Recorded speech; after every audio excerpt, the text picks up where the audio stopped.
This is the X-Zone Broadcast Network, broadcasting worldwide on broadcast affiliates and satellite program providers, including CNN Broadcast Network, Sirius Satellite Network, Star Media, Good News Radio Network, Angel Broadcast Network, Wiki Broadcast Network, and WPBN TV. For more information on the X-Zone Broadcast Network, visit us at www.xzbn.net.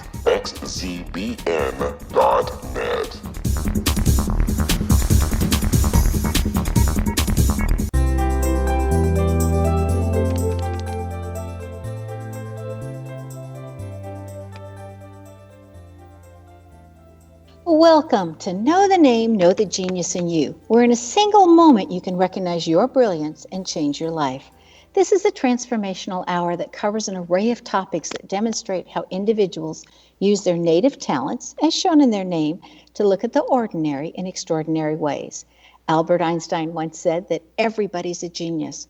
Why would one of the smartest people on the planet declare that everyone is a genius unless he knew that to be true? I'm Sharon Lynn Wyeth, and in each weekly show, you'll hear the fascinating ways other people discovered the genius in themselves and what they were able to accomplish. And at the end of each show, you'll hear clues on how you can recognize your own innate genius. You know, we always want to know how somebody got to where they are and what caused them to pass through their barriers and become who they decided to become and how they found their genius. Tonight's expert is Marjory Wildcraft, who has done the most remarkable job in sharing her ability to grow her own groceries, along with her sustainability knowledge with others. Marjory Wildcraft is the founder of the Grow Network, which is an online home of a global community of people who produce their own food and medicine. The purpose of the Grow Network is to stop the destruction of the earth. Homegrown food on every table is the solution. Marjory was featured as an expert in sustainable living by National Geographic, and she's the host of the Mother Earth News online Homesteading Summit and is a regular guest on Coast to Coast AM and Backwoods Home Magazine Radio. She works with groups such as the Transition Town Movement and the Organic Consumers Organization, which is Millions Against Monsanto. Many people in the survival and preparedness community fully endorse her work, such as the host of the Survival Podcast, and Jim Rawles, perhaps the most famous survivalist in the world. She is best known for her video series, Grow Your Own Groceries, which has over 500,000 copies in use by homesteaders, foodies, preppers, universities, and missionary organizations around the world. To find out more about her network, it would be online, thegrownetwork.com. Marjory currently resides in Texas, yet she's mostly exploring the world, sharing how to grow foods in different environments. Marjory's name indicates that she has fairness issues. In other words, she wants the world to be a fair place. Thus, she will do all she can to make sure people are treated fairly. She shares this trait with last week's guest, Bernard Morin.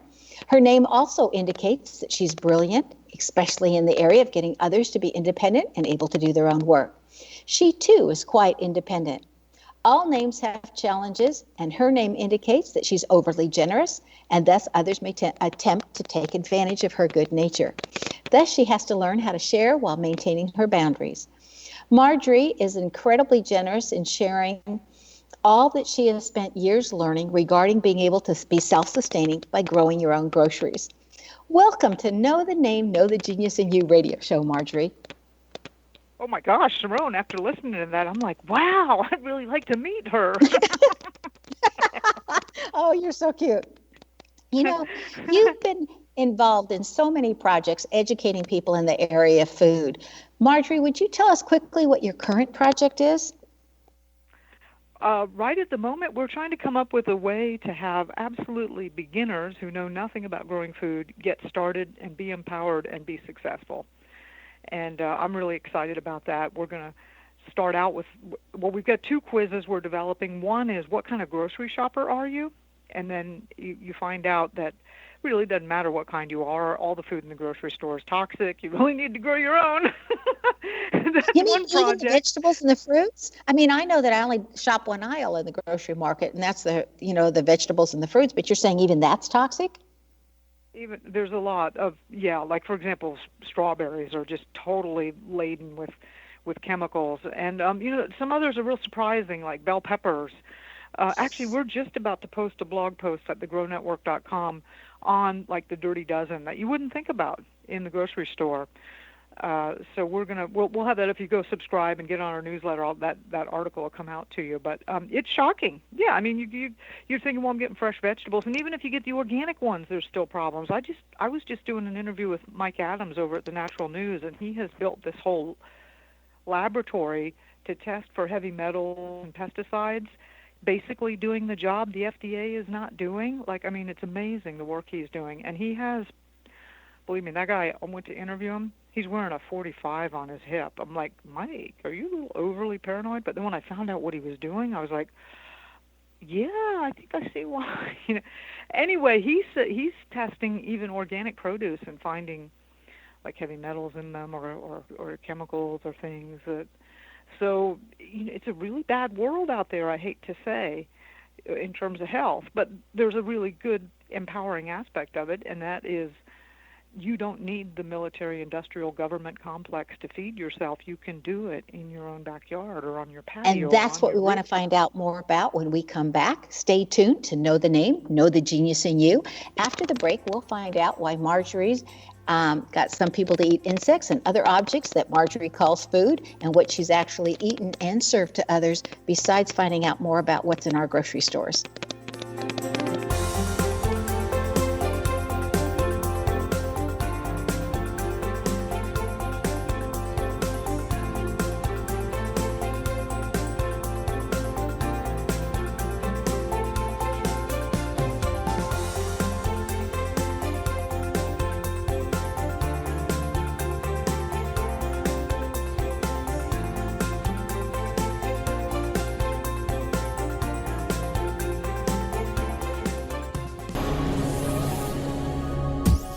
This is the X-Zone Broadcast Network, broadcasting worldwide on broadcast affiliates and satellite program providers, including CNN Broadcast Network, Sirius Satellite Network, Star Media, Good News Radio Network, Angel Broadcast Network, Wiki Broadcast Network, and WPBN TV. For more information on the X-Zone Broadcast Network, visit us at www.xzbn.net.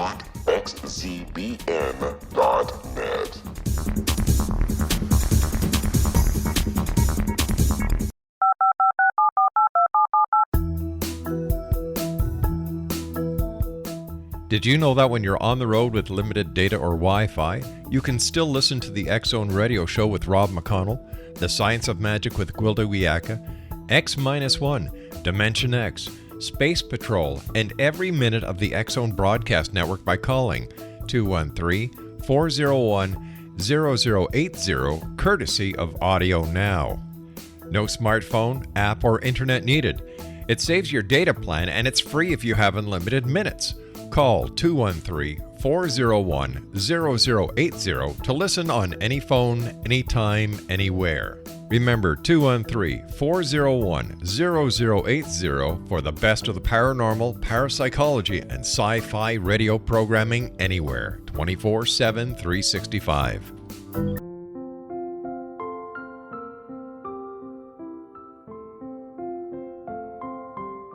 I am Dr. Carl O'Helvey, founder, president of a new cancer foundation focusing on evidence-based physical, mental, and spiritual interventions, including natural cancer cures, prayer, meditation, affirmations, nutrition, and other related holistic cancer prevention and cure modalities. These are used in cancer education, research, and financing care. I ask for your help to continue this important work by donating at www.holisticcancerfoundation.com.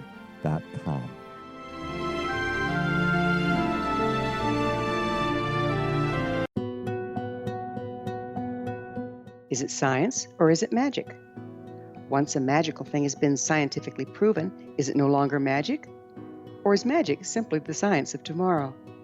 Join me, Gwilda Wiyaka, on The Science of Magic, a syndicated radio program dedicated to combining the science and magic of today's dynamic and controversial topics to co-create new solutions.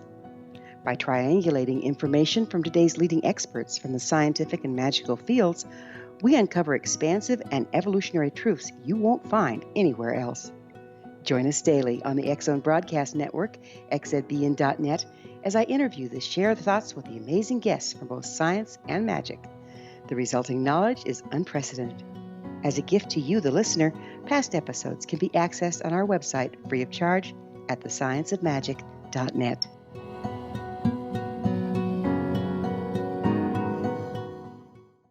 Little children aren't the only ones afraid of the dark. Millions of soldiers return from war zones with PTSD, anger, frustration, fear, and loneliness, much of which surfaces during the darkness of the night. You have the chance to change the lives of these American heroes. Songs and Stories for Soldiers.us provides free MP3 players for these men and women. With a list of 3 million songs in 16 different styles, 100,000 audiobooks, and 30,000 old-time radio programs, every veteran can find something to soothe and comfort them at no cost. All our players contain an 8-hour audio program designed to help veterans fall asleep. With 1,500 plus vets now participating, it's our goal to deliver 10,000 audio players this year. Go to our website at songsandstoriesforsoldiers.us. Help us help a veteran make it through the night.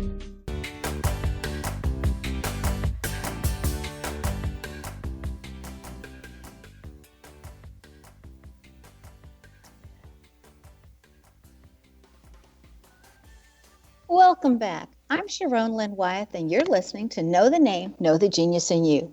Our guest tonight is Marjory Wildcraft, thegrownetwork.net.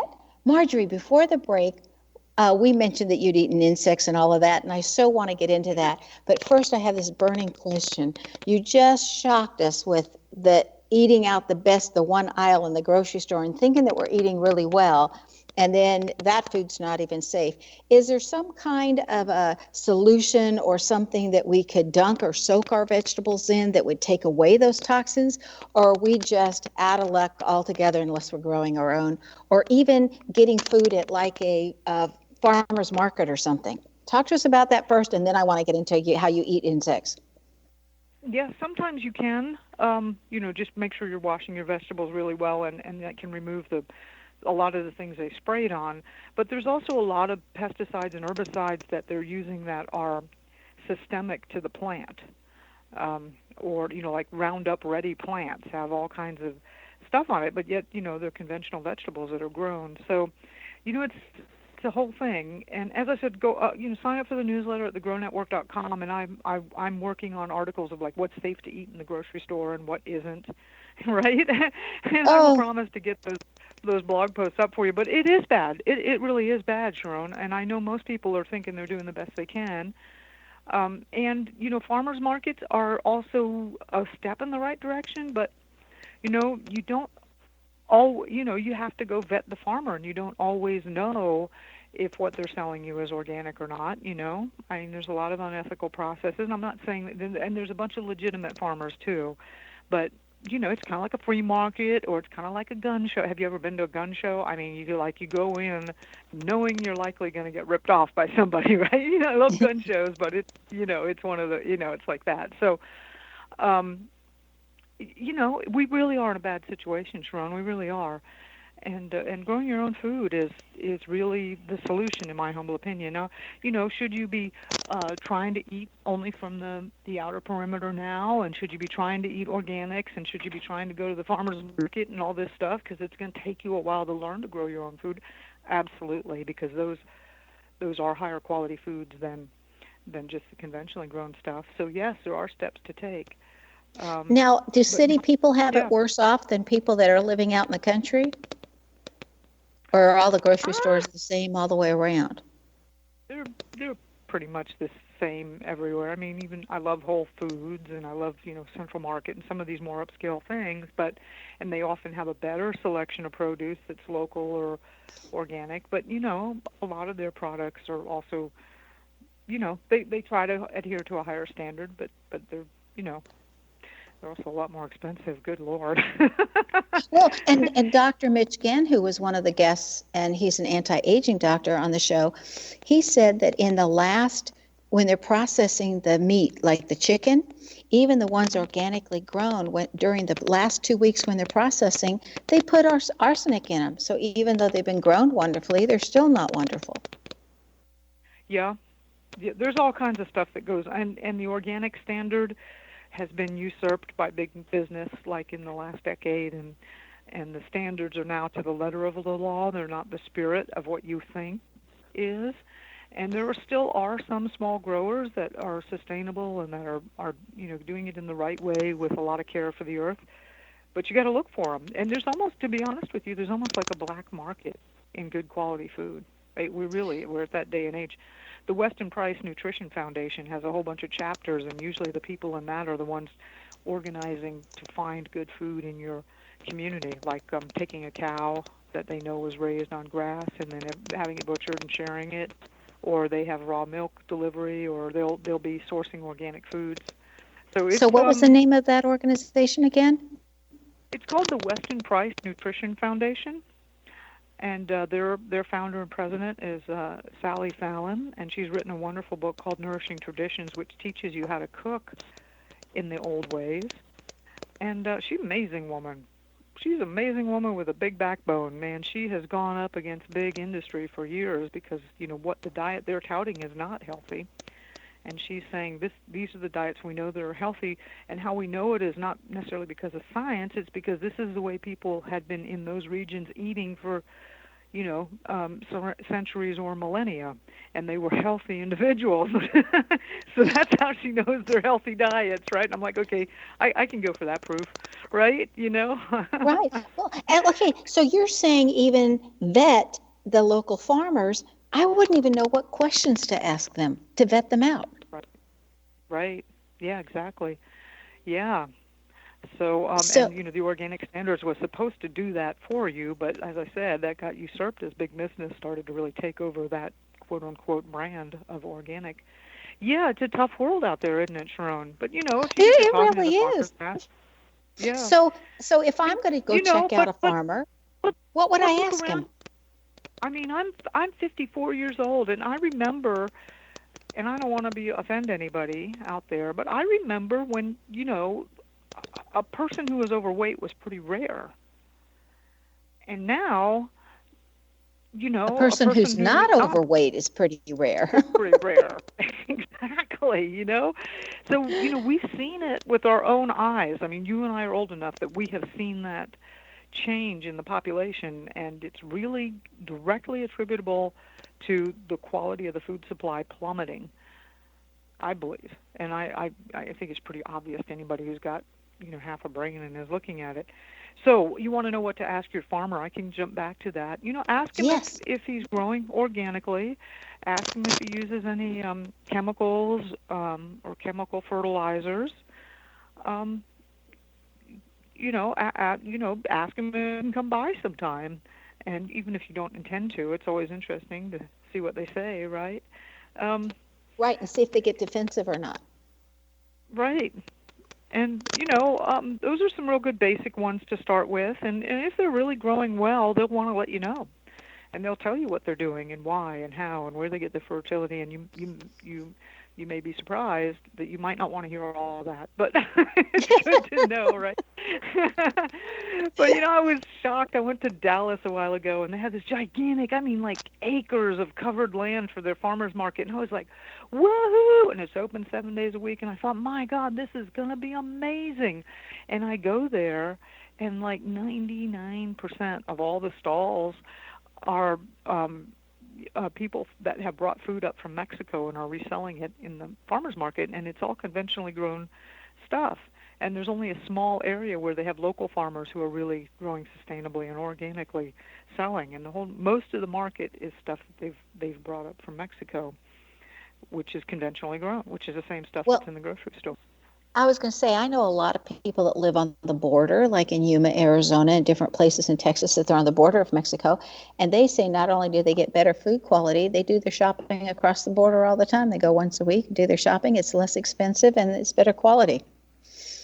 And I Yeah, I thought, wouldn't. yeah, I but what would. about the Yeah. rest of us who don't live that close to a border? Well, also Okay, a lot of stuff grown in Mexico is also grown the way it's grown here, and they're using chemicals and stuff. So it's it's not a you really have guarantee, to huh? watch out. That's right. Okay, so what I we all know. want to All know is right. how did you get other people to eat snails, roaches, grasshoppers, and other insects? Oh God. Well, I did not get it. Well, there was one guy who ate a roach, but I had no involvement in that. He did it on his own, and I was totally disgusted. It happened quite a few years ago. I was like realizing that the potential for economic collapse in the United States is pretty dang good, right? And I did a lot of interviews with people who had survived different types of collapse, like in Cubans in 1990 when the Soviet Union fell apart. They lost all of their trade with the Soviet Union. North Korea, the same thing. Argentina just went through a currency collapse a couple of decades ago. People that have survived civil wars, and then I've read a ton with it, like especially Africa. There's all kinds of stuff that's always happening, and here in the United States, our Civil War was pretty tough, especially in the South, and then also Weimar Germany. So I'm looking at all these scenarios, and I'm like, what? I mean, we all think in economic collapse we're going to be, we see those pictures of people with wheelbarrows full of money, and I thought, well, if I get a couple of wheelbarrows, won't I be covered, right? But it turns out, yes, you do need to learn how to use a gun and be more situationally aware and work on defense. Yes, getting your health care and medicine, and that's going to become more difficult, and it's really good to have some medical skills. But the most number one biggest thing that people talked about or wrote about under these situations of duress was that they were starving. Like food became the biggest issue, and I thought, well, okay, so I should learn how to grow food, right? And it's not like it wasn't real easy for me. So I went through this whole process. Since then I don't really think that. I mean, I recognize that collapse is definitely still. I mean, the U.S. government's still bankrupt, right? But I don't live in that much fear of it now because partly because I'm growing my own food and partly because that's what my life's work is to teach other people how to grow their own food. The more of us that know how to do this, the easier this transition is going to be. So I'm really glad it didn't happen, although I was completely freaked out in 2008, right? Well, that was a scary time, people, when the real estate market crashed and there was Yeah, it affected a lot of people. yeah. So, And how I guess, did you yeah. get started in growing food? What started you in that direction? It was just what you were reading, and so you said, hey, okay, I need to protect myself? Or did you also say, hey, this also is a healthier choice for me, so let me see what I can do? Oh, yeah, the healthy aspects of it certainly came. But there was one pivotal story. I used to think, well, I'll just organize all the local farmers, right? Because I wasn't, like, who wants to work, right? Right. And it was a program to get local organic food into the local elementary school. And we were meeting, and everybody was so excited, and it was a volunteer group of us, and that whole thing completely failed and fell apart. And the main reason why was, we all have this assumption that there's food growing out in the countryside, but it is not true. And the whole thing, this fell apart because there weren't enough farmers in Bastrop County for one small elementary school. And I realized, all those Willie Nelson concerts to save the family farm, well, didn't work. There's hardly any food growing out in the countryside. So if anything ever happens, you can't go out in the countryside and steal it from the farmers. There ain't no farmers. And that's when I knew I was going to have to start growing food, and I was going to have to start teaching other people how to grow food, because that's just too essential for us to know as a species, right? Well, and I think And everyone once knew, and I think we've lost it. yeah, we have. But along the way, I have gotten incredibly healthy. Like, I no longer have allergies, which used to knock me out for about 3 months of the year. I'm much more tolerant of heat and cold. I can run distances now. I can lift weights. I'm just so much healthier and stronger, and just so empowered and in love with the whole process of growing food that it has completely changed. for me. So I got in out of gloom and doom, but now it's just the sheer joy and love of it. That's so fantastic. Stay tuned to Know the Name, Know the Genius in You. After the break, we'll find out how Marjory treated herself after being bitten by a venomous copperhead snake.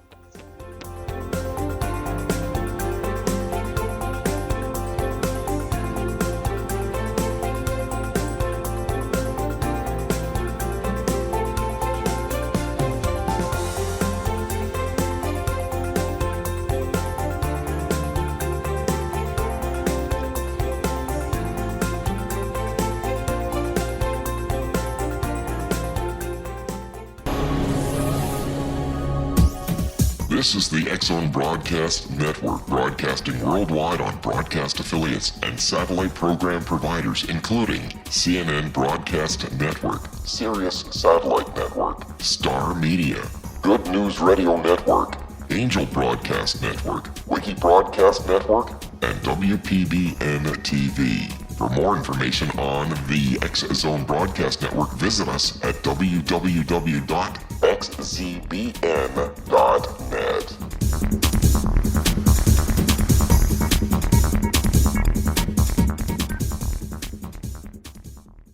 How would you like to be able to read other people's minds? Well, the next best thing is here. When you know how to read a person's name, you know how the person thinks, feels, and behaves. Each letter in our name holds a key to unlock our true essence. Our name contains both our gifts and challenges in this lifetime. Nemology science discovers personality secrets hidden in the placement of the letters of our names, including the first and last impression people remember about us. Sharon shows us how to interpret the arrangement of letters as outlined in her book, Know the Name, Know the Person.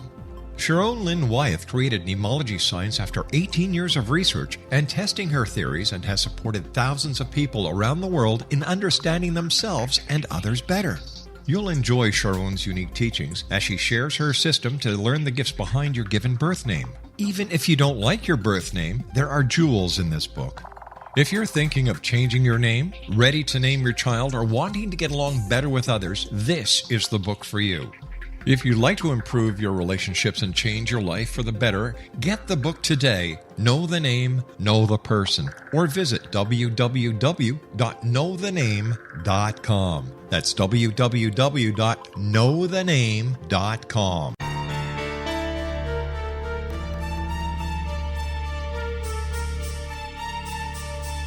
Hello, I'm Justina Marsh, and with my dad Pete, we are going to present a new show called Too Good to Be True. Together, we are aiming to discover more truths about this world and beyond. Do you have unanswered questions about the world?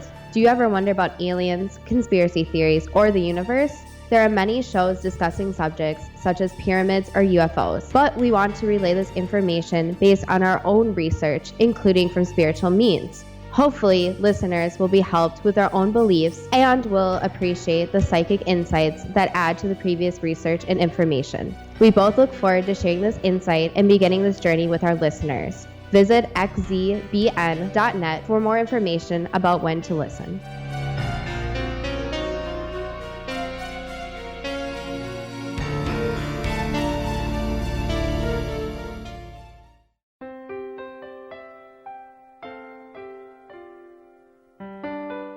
Ancient prophecies, legends, and current events indicate we're entering a high-frequency era supporting enlightenment. During expansive times, old rules fail, necessitating access to the ever-shifting currents of life for guidance. There's an ancient form of shamanism through which we can obtain the information we need. I'm Gwilda Wiyaka, founder and director of Path Home Shamanic Art School, with a great new provision for those interested in spiritual evolution and personal empowerment. Galactic Shamanism, Art of the Ancients, Key to Tomorrow, is an upcoming series of leading-edge online affordable classes designed to guide and support you and your family during these times of transition. Embrace the magic. Empower your life. Study Galactic Shamanism at findyourpathhome.com.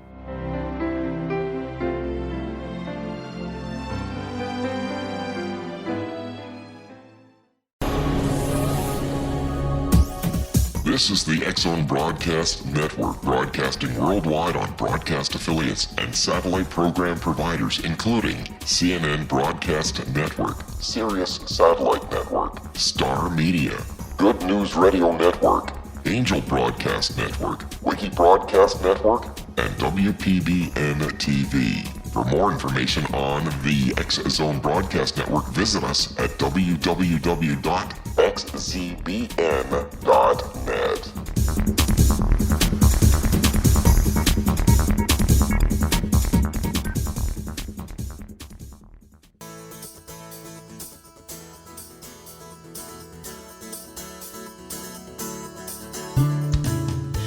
Welcome back. I'm Sharon Lynn Wyeth, and you're listening to Know the Name, Know the Genius in You.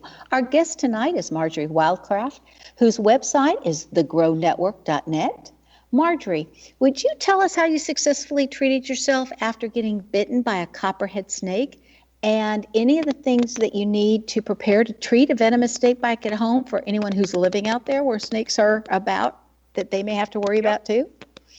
Absolutely, we can do that. There are 5 things that you need to do, and when you've prepared these 5, you're going to be equipped to treat this kind of thing. So yeah, it was 2 years, a year and a half ago in June, and I was out. I'm a barefooter, and I was out, and I was in the tomato patch, and this gigantic tomato patch full of this, and I was just harvested this one beefsteak tomato. I mean, really, this thing, I had to have 2 hands to hold it. It was ginormous. It was perfect. It's the most beautiful tomato I have ever grown in my entire life. And I thought, wow. And the whole tomato thing was the patch was this overgrown jungle. And I said, I wonder if there's another one like this in there. And so I just kind of blindly went into the tomato patch, and I was violating the number 1 rule in homesteading in life, and that is don't put your hands and feet where you can't see them, right? But I was like, is there another tomato like this in here? And then I felt like I was stabbed in my foot, and I thought, wow. And then and just when that hit me, I kind of jerked my foot, the way you do when there's a reaction, and I thought it was a vine, and I kind of shook my foot, but whatever it was, just dug in deeper for a second, and then finally it was gone. And I thought, boy, that feels just like a catbrier vine. And I thought, dang, but then I thought, wait a minute, this is my garden. I don't have any catbriers growing in here. And I was like, uh-oh, I wonder what that was. So I looked down there, and the snake by then was long gone, but I saw the 2 puncture holes about 3/8 of an inch, about 3/8 of an inch apart, and then a single drop of blood, and I knew I had been snake bitten. And the first thing when you get snake bitten is to look all around and see if you can see the snake. And that is the first thing to do to prepare to be able to treat a venomous snake bite at home, and that is know the snakes and the hazards in your region. So I know that there are no rattlesnakes in my area, even though Texas is famous for them. They don't like the sand we have. And I do know that there are coral snakes that are incredibly lethal, but their mouths are so small it's very difficult to get bitten by them. And copperhead snakes are venomous, and it can be lethal, and they are the one that's most common, and they are the primary venomous snake here. So I was really delighted to see that there wasn't any coral snake around, because they're obvious. They're like real bright red and black. But the copperhead was long gone, and I said, well, maybe it was a rat snake or something like that. I might get lucky, because those guys aren't venomous, and you might, you just got a little couple puncture wounds, and you just treat it and be careful. But by the time I walked back to the house, the pain was kicking in, and that's for me the sign. It was, I talked to my husband. I said, "Hon, I've been bit by a snake." He goes, "Did you see it?" Because we both know the protocol, right? And I said, "Nope, didn't see it." He says, "Is it hurting?" I said, "Yep." And he came over and looked at it. He goes, "Yeah, probably copperhead." So, that's the first thing. Know what the snakes are. The other is to have an action plan for treatment. So he and I, he looked at me and he knew I was not going to the hospital. Now, 3 years ago, he had gotten bitten, and that's what he wanted to do, so we treated him that way. And I'll get back to that story at the end. But, he said, "What do you want to do?" And I said, "Let's poultice." And he said, okay. And we talked about the materials, but he was going to, prickly pear is the best, so he harvested that And I said, hon, even though I should be laying down immediately, I'm like dripping sweat, and I know this is going to be an event, so I'm going to go take a shower real quick, and then I'll lay down here. And in our home, the living room is kind of when somebody's really sick or hurt or something, that becomes where we take care of people, and it's the center of the house, and you need care, and that way everybody can be caring for you, right? And so I took a quick shower and then laid down in the living room, and he got to work with doing the poultice material. Now, I had recently created a video called Treating Infections Without Antibiotics that teaches you all how to do this. And I said he doesn't really know as much the medicine as I do because I'm kind of the primary medicine caregiver. And I said, hon, you watch that video and you'll know how to make the poultice. So he popped that in, and he and my daughter were doing that. And but basically we had a plan. And the other thing is he, right as soon as he saw I was bit, he looks at the clock and he goes 7:20. And then as the thing was going on, he would like look at the size of the swelling, and he'd go, it's 8 o'clock. And we're seeing the ankle swelling. And, he's making these notes. And we both know because, he's just talking it aloud, and we're both hearing it and remembering it. Because if we do end up going to the hospital, which is our backup last case, those are the kind of questions they're going to ask you. He's also asking me, what's your pain level on a scale from 1 to 10? And that's another piece of information that we're just both checking in with. So have a plan of action. That's your second piece. And then the third piece is have a backup plan. And our backup plan was he would take me to the hospital. We knew that. So, every plan needs to have a backup plan. So the fourth thing is I do have my own medicine. I know how to make a poultice. The thing is you need to have your own medicine and know how to do it. So I didn't start out trying to treat venomous snake bites or cancer or anything like that. I started out with little small wounds or cuts or a sprained ankle or, something that, my life didn't depend on it, right? So I learned this medicine. I learned how to use it, and I trust it, and I know it. So that's the fourth thing. Is start using this medicine now and use it on small stuff, and realize that it really is true, and build up your confidence in it. And then the fifth thing was I know my own body. I've been growing half of my own food for a lot of years, and I can show you how to grow half in your backyard in less than an hour a day. Actually, we're about to release a product on that with the Grow Network. So just subscribe to the newsletter, and we'll get you up to date as soon as I have that available. But my immune system is strong, right? I know that. I feel very strong. I do a lot to develop my gut bacteria, ferment my own vegetables. I know that I'm eating really, really well, really quality, high nutritionally dense foods. So I'm not somebody who's at risk. And that is the fifth part of the plan. So if I review those steps real quick, one is you want to know the snakes and the hazards in your region, the spiders, the snakes, the scorpions, the whatever it is in your region, right, that can possibly get you. Have a plan of action for the treatment. Know what you're going to be doing. In my case, I'm using poulticing, and if you want to learn that, get that video set or the DVD we have, Treating Infections Without Antibiotics, and it'll show you exactly how to start doing this. Have a backup plan.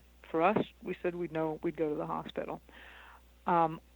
Use your own medicine and be comfortable with it for a long time. Trust it and know it before you try to do something at this level of trauma, right? So that's the fourth thing. And the fifth thing is, really work on your immune system. And there's nothing that will make you stronger and more healthier on this planet than growing your own food. Start growing your own food. And again, if you want, I'll show you how to grow half of your own food in your backyard in less than an hour a day. And that's a product we're releasing early next year. So get on our newsletter, and you'll be the first to know about it. And we'll probably have a discount for everybody who buys it first. How's that? Anyway, I did treat it. Yeah. And it was. And you're doing great 2 days. today. I was up and walking around. Yeah.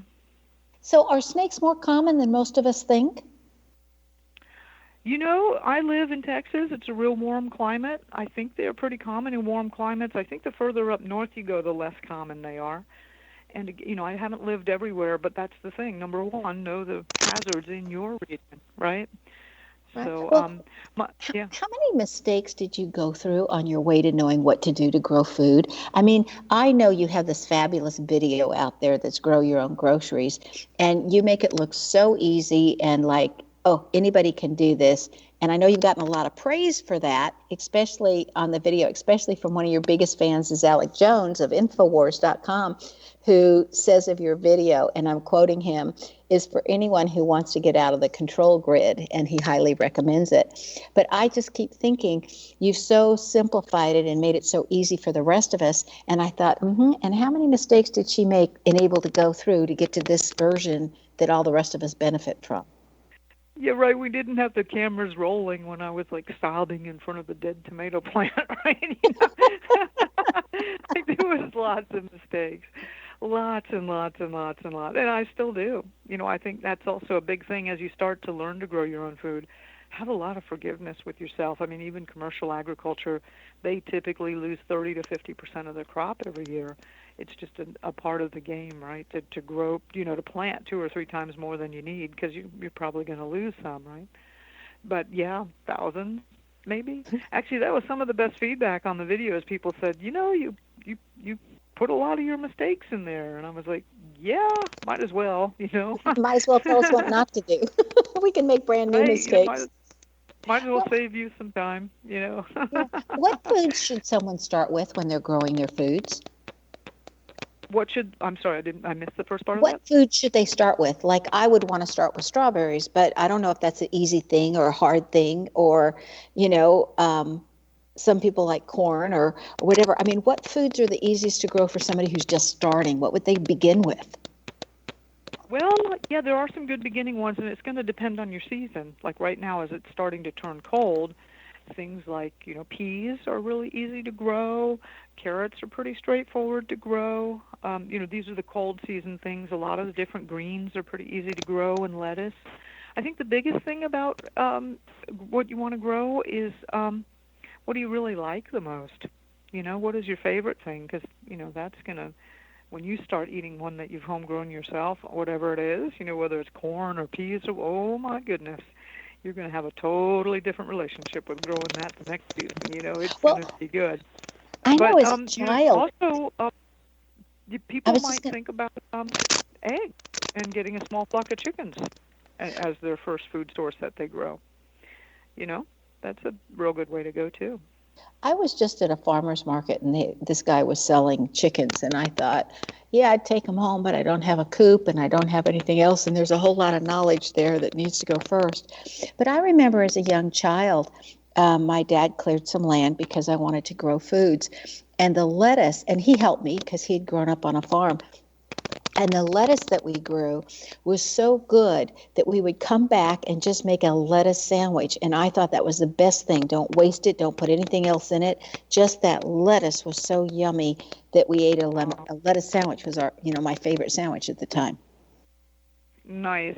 And you are very wise for not just buying chickens and bringing them home when you don't have a coop or water, because setting it up ahead of time is really good advice. But I love lettuce too, and I love growing my own lettuce. The food that you grow yourself, you can have soil that's so much more nutrient dense and rich with minerals and life and biology, and the plants you grow will be so much more vibrant, and your taste buds know when there's like really high quality minerals in the food. And that's what makes it taste so good, and that's why. Well, and also then you don't have to eat as much to get full because your body's saying it's getting nutrition and it doesn't keep you hungry. Real quickly, because we're almost out of time of this segment, do you know how much an average person spends on groceries a year? I believe that it's about $15,000 a year I think that is for a family of 4. I'm not sure. I don't know, Sharon. Sorry about that. Yeah, but it's No, a that's lot. okay. I just thought it would be interesting, to know that. Yeah. Okay, Yeah. so stay tuned to Know the Name, Know the Genius in You. After the break, we'll find out what Marjory Wildcraft has in her name that assisted her that you may have in your name as well.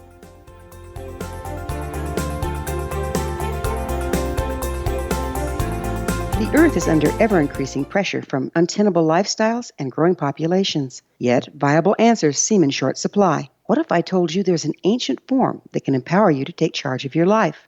What if your entire family could be enfolded and supported by life itself, finding safe passage through challenging times? I'm Gwilda Wiyaka, founder and director of Path Home Shamanic Art School, with great news: an upcoming series of leading-edge online affordable classes based in an ancient form of shamanism, easily learned and used by your entire family. Galactic Shamanism, Art of the Ancients, Key to Tomorrow are a series of online adult and children's lessons instructing your entire family on natural law, how to cooperate with and be supported by the powers of the universe. Visit findyourpathhome.com to find these unique and powerful classes.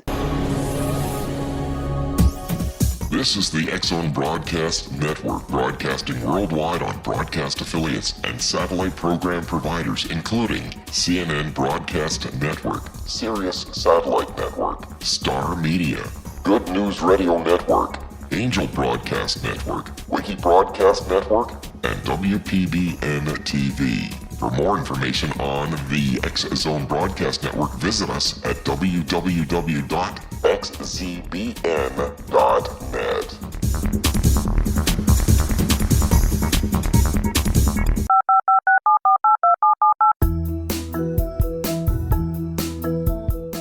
Did you know that when you're on the road with limited data or Wi-Fi, you can still listen to the X-Zone Radio Show with Rob McConnell, The Science of Magic with Gwilda Wiyaka, X-1, Dimension X, Space Patrol, and every minute of the X-Zone Broadcast Network by calling 213-401-0080, courtesy of Audio Now. No smartphone, app, or internet needed. It saves your data plan, and it's free if you have unlimited minutes. Call 213-401-0080 to listen on any phone, anytime, anywhere. Remember, 213-401-0080 for the best of the paranormal, parapsychology, and sci-fi radio programming anywhere, 24/7, 365.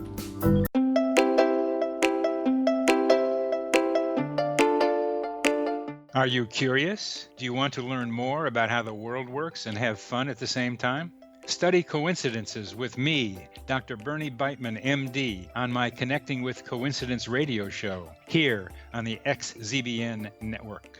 Listen to Jungians theorize, statisticians randomize, true believers evangelize, while I categorize. I dance to the rhythm of coincidences. People who experience me see more of them.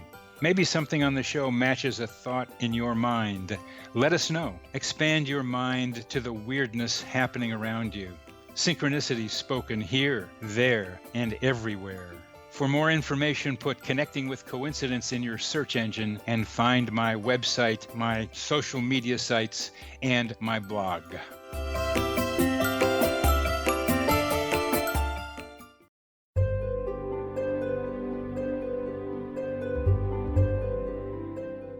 What is truth? Historically, we viewed things as either being true or false. Now, as we enter a more expansive era, we find the question is not, is it true, but rather, how true is it? I'm Gwilda Wiyaka, host of The Science of Magic Radio, a syndicated, internationally broadcast radio program dedicated to uncovering this ever-expanding truth. Join me daily on the X-Zone Broadcast Network, xzbn.net, as I interview today's leading experts from the fields of science and magic to uncover the hidden truth between the lines drawn in the sand. What we unearth in our discussions is not only amazing, but totally unprecedented. You won't want to miss a single episode. In service to our listeners, past episodes can always be found on our website with our compliments at thescienceofmagic.net.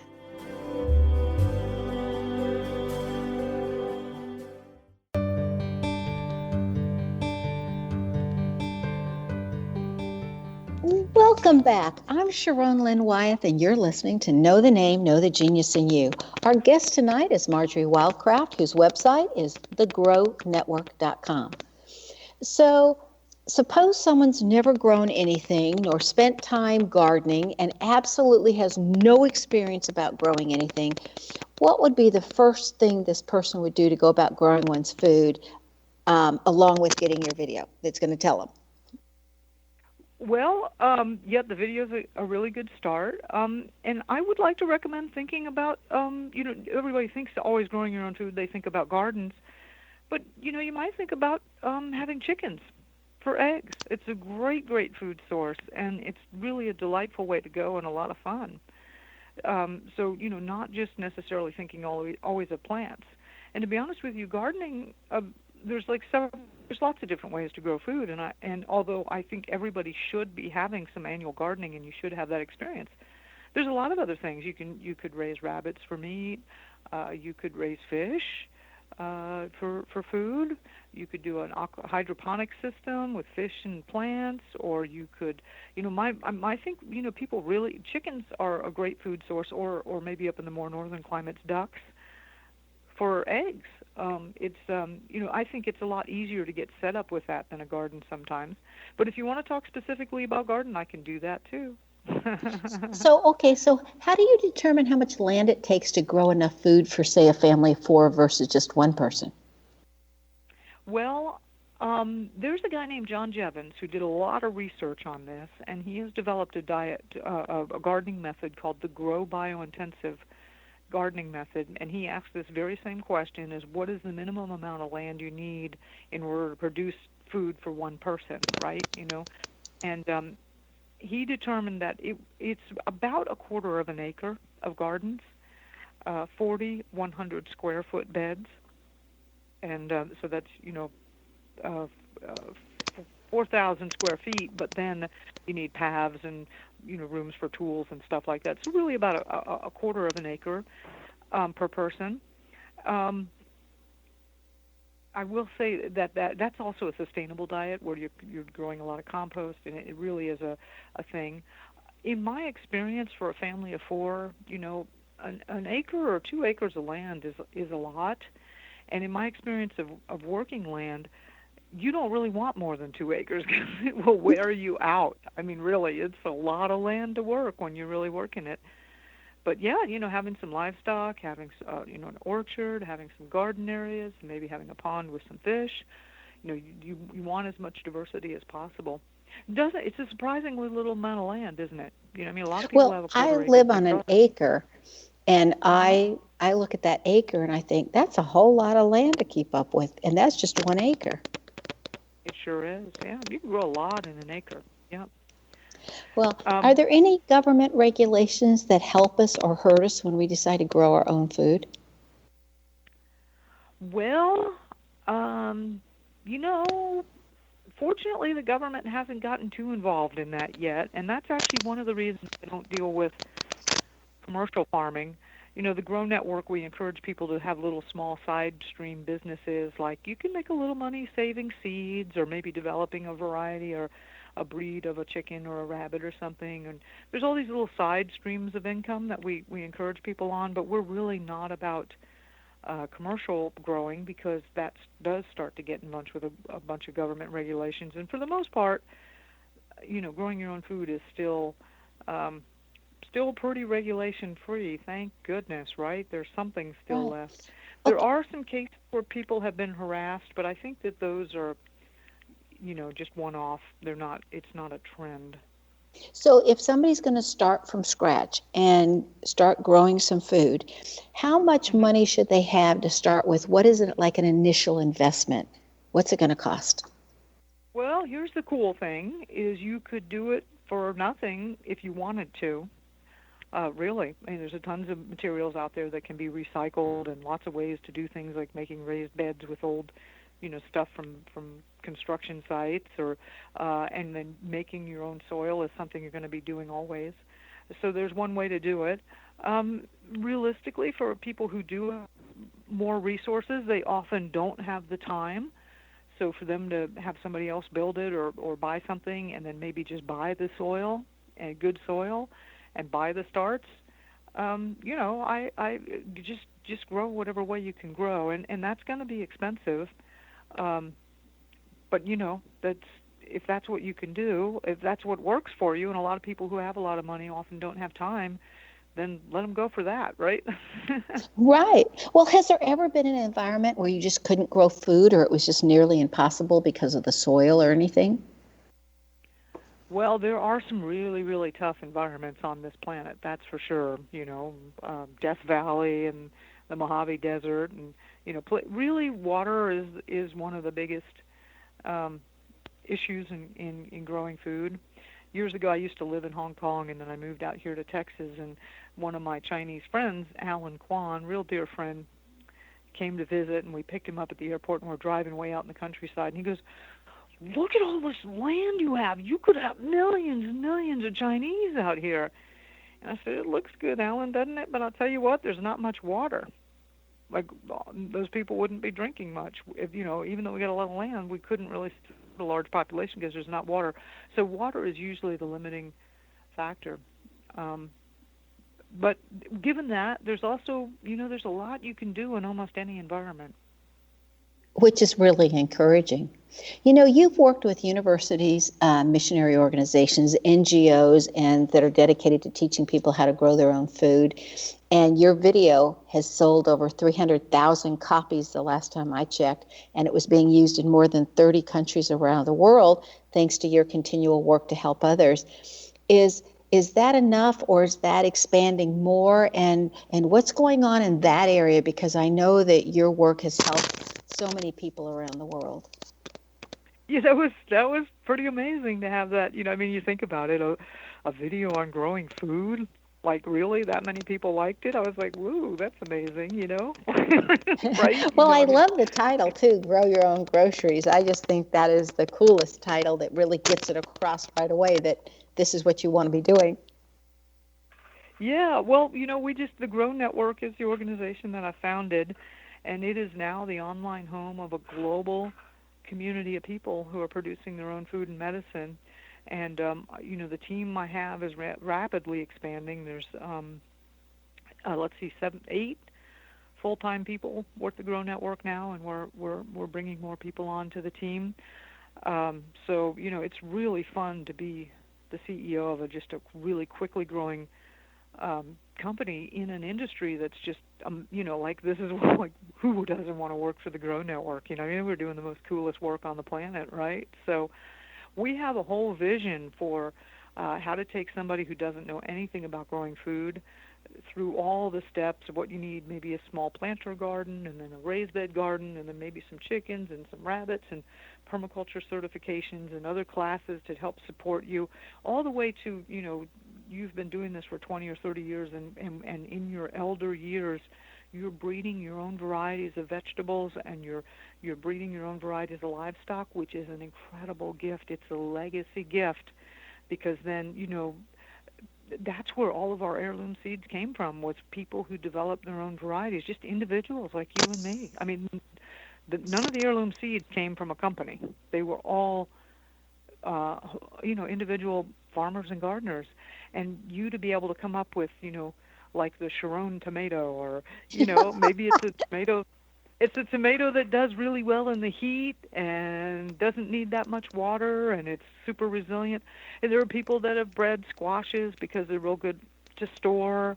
They're like all the different contests we used to have.